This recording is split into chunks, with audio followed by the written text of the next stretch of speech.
జరుగుతున్న పరిణామాలు.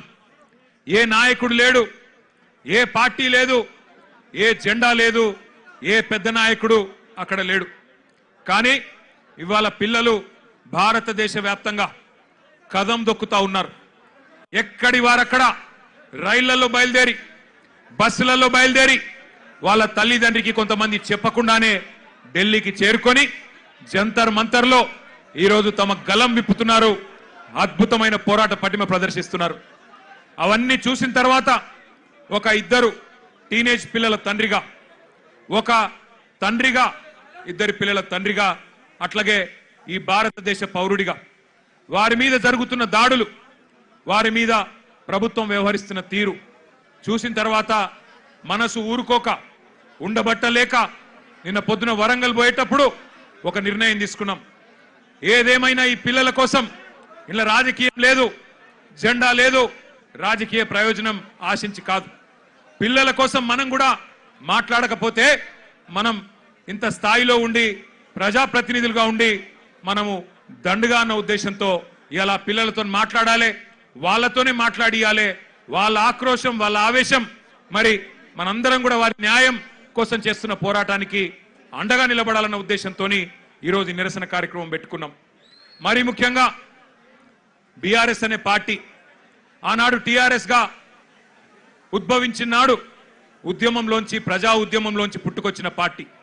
ప్రజలను తెలంగాణ వ్యాప్తంగా డాక్టర్ బాబాసాహెబ్ అంబేద్కర్ గారు చెప్పినట్టుగా బోధించు, సమీకరించు, పోరాడు అనే అంబేద్కర్ తత్వాన్ని జీర్ణించుకొని లక్షల సంఖ్యలో ప్రజల్ని సమీకరిస్తూ తెలంగాణ ఎందుకు కావాలో వారికి బోధిస్తూ, అట్లాగే ఎక్కడ అన్యాయం జరిగినా పోరాటం చేసిన పార్టీ పెద్దలు కేసీఆర్ గారి నాయకత్వంలో అల్టిమేట్ గా ఢిల్లీ మెడలు వంచి తెలంగాణ సాధించిన పార్టీ బీఆర్ఎస్ పార్టీ.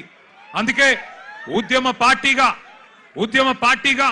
ఉద్యమంలో పుట్టిన నాయకులుగా, ఉద్యమంలోంచే ప్రజాప్రతినిధులు ప్రభుత్వాన్ని ఏర్పాటు చేసిన వారుగా ఉద్యమాలంటే, ప్రజా ఉద్యమాలంటే మాకు గౌరవం ఉంది. అందుకే ఆ ఉద్దేశంతోనే వాళ్ళ పిల్లలు చేస్తున్న ఈ పోరాటానికి ఉడతా భక్తిగా కేవలం వాళ్ళకు వెన్నుదన్నుగా మనం నిలబడాలి. ఇలా మన జెండాలతోని వాళ్ళ పోరాటాన్ని మలినం చేయొద్దు.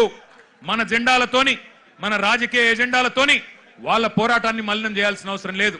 కానీ వారికి అండగా నిలబడి ధైర్యం చెప్పి మీ ఎంబడ మేము కూడా ఉన్నాం, మీరొక్కరు మాత్రమే కాదు అని చెప్పవలసిన బాధ్యత మన మీద ఉన్నది. నిజంగా నాకు నిన్న మొన్న ఢిల్లీలో జరిగిన సంఘటనలు చూస్తుంటే కళ్ళల్లో నీళ్లు తిరిగినాయి. మనిషి అనేవాడికి ఎవరికైనా సరే మనసంటూ ఉంటే ఢిల్లీలో జరిగిన సంఘటనలు చూసిన తర్వాత మనసు చలించక మానదు. పిల్లల్ని కుల్లబొడుస్తున్నారు. ఏమడిగినారు పిల్లలు? ఏం కోరుకున్నారు వాళ్ళు? మోడీ గారు కూర్చున్న కుర్చీ అడిగినరా? లేకపోతే అమిత్ షా గారు కూర్చున్న కుర్చీ అడిగినరా? లేదా ధర్మేంద్ర ప్రధాన్ గారు కుర్చీ మాకు ఈమని అడిగినరా? ఏమడిగినరు? అధికారం అడిగినరా? లేదా మాకు అర్జెంటుగా మీరు రాజీనామా చేసి మాకు అప్పచెప్పండి మీ ప్రభుత్వాన్ని అన్నారా? ఏమడుగుతున్నారు? న్యాయం కోరుతా ఉన్నారు. మాకు అన్యాయం జరిగింది, మాకు న్యాయం చేయండి అని అడిగినారు. విజ్ఞప్తులు చేశారు, వినతి పత్రాలు ఇచ్చినారు, దండం పెట్టారు, దరఖాస్తులు ఇచ్చినారు.